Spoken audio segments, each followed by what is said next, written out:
tady ty všechny patří k sobě? Ano, to nás tady jsou všichni, tady ten už ne, a tady ty takhle všichni patří k sobě. Proč ta pohádka o Mikuláše říká? Pohádka o Mikulášovi vzniká proto, protože u vás ve školce a celkově ve školce už učím hodně dlouho.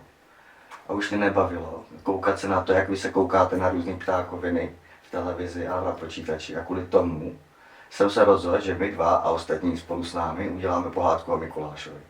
A jak se s tom dostal? Hele, dostal jsem se k tomu tohle úplně jednoduše, protože moje maminka je loutkařka a vyráběla mě jako malýmu loutky a já jsem jako malý koukal na to, jak ona vyrábí loutky.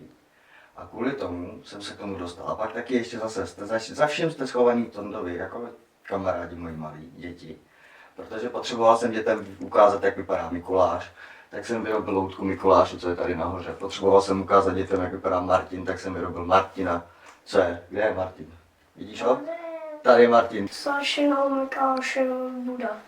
Tak, ale Mikuláš pohádka, protože víme, že jsme spolu dělali Martina, to byla malinká tápidí pohádka. Mikuláš Mikuláš bude takhle veliká pohádka. Bude tam Hradce za náma, bude tam vesnice, budou tam stánky, budou tam peklo, čerti, nebe tam bude. To bude dlouhá, budeme vyrábět loď, ještě přece, jak jsme si povídali, budeme vyrábět loď a ta loď bude na ovládání a půjdeme s tím do moře. Ne do moře, do rybníku nebo do bazénu. Jak ta pohádka vzniká? Hele, pohádka o Mikulášovi vzniká dlouho už. Vzniká už půl roku, to znamená 7 měsíců. Už takhle dlouho na tom pracujeme. A vzniká tak nejdřív, že se nejdřív ze všeho nakreslí takovýhle obrázky důležitý. Že si rozkreslíme, co všechno potřebujeme na tu pohádku. A když to je nakreslený, tak se to začne vyrábět. Chápu. Čeho se to dělá? Z čeho se to dělá? Hele, vyrábím to z toho, co mám doma. Z kartonu? Z kartonu a z různých látek a z různého droboští, z větviček, z ruliček od toaleťáků, z alobalu, ze všeho možného. Z toaleťáku? Z toaleťáku taky no. Teď žádný nebude chybět? Toaleťák? Já si tak koupím. No, já si koupím když tak. Jak to všechno zvládáš? Hele, to zvládám to tak, že spousta kamarádů mi pomáhá. Jeden z nich seš ty. Pak přidalo se dalších pár lidí, kteří mě pomáhají s tou pohádkou. A zvládám to tak, že už potom nezvládám nic jiného. Buď jsem s váma ve školce, anebo jsem tady a vyrábím tu pohádku. Zase. A s tebou, samozřejmě, že s tebou, s nikým jiným. Ještě občas, takhle, samozřejmě, že i s nikým jiným, ale nejvíc mě pomáháš ty. Proč vás vyrobil vesnice? Znáš Kocovra Mikeše, pohádku? Jo. Namaloval to pán, který se jmenoval Lada. A podle vesnice, kde se narodil, tak já jsem si koupil na starý obrázky jeho vesnice. A podle jeho vesnice jsem vyrobil naší vesničku, která se jmenuje Kartonův u Pardubic. No a třeba potom na hrad jsem se inspiroval Antonínku tak, že jsem si koupil nejkrásnější hrady v Česku a na Slovensku. A podle z nich jsem vytvořil ten náš hrad, a který se jmenuje Kosnatý Kaňour. Ta pohádka začíná od začátku až do konce. Jak dlouho trvá od začátku až do konce? Hele, od toho úplně prvního nápadu až do toho, že si všichni půjdeme sednout do kina a budeme se na to koukat, tak to bude třeba rok a půl. Fakt takhle dlouho vzniká jedna pohádka, která ale třeba vzniká rok a půl a potom si to pustíš v televizi nebo v kině a budeš tam to koukat třeba jenom hodinu. Jak můžeš udělat, aby ty loutky držely? Hele, dělám to tak, to si potom ukážem vedle, že vlastně když máš tu scénu, a máme tu scénu postavenou někde, tak tam musí být od země díra, abych já se tam mohl schovat a v té scéně je vyřazená cesta a tam takhle chodí ta loutka. Jak jsi udělal pohádku o Martinovi tamhle tou trávou? Jak jsi to udělal? Úplně první pohádka, jak máš pravdu, byl Martin. To jsme vyráběli, to nevznikala tak dlouho, hele, to jsme vyráběli asi tak 2 měsíce, 3 měsíce. Ale taky si vím, že ta pohádka je krátká.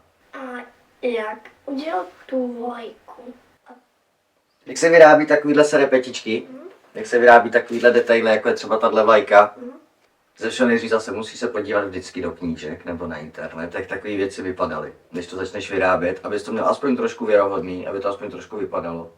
A pak jsem to vyrobil tak, že jsem si vystříhal šablonu, tu obkreslil, tady tyhle ty dvě oranžovou modrou jsem si slepil a jako dlouze se to vyrábí. Dlouze a přitom velice rychle.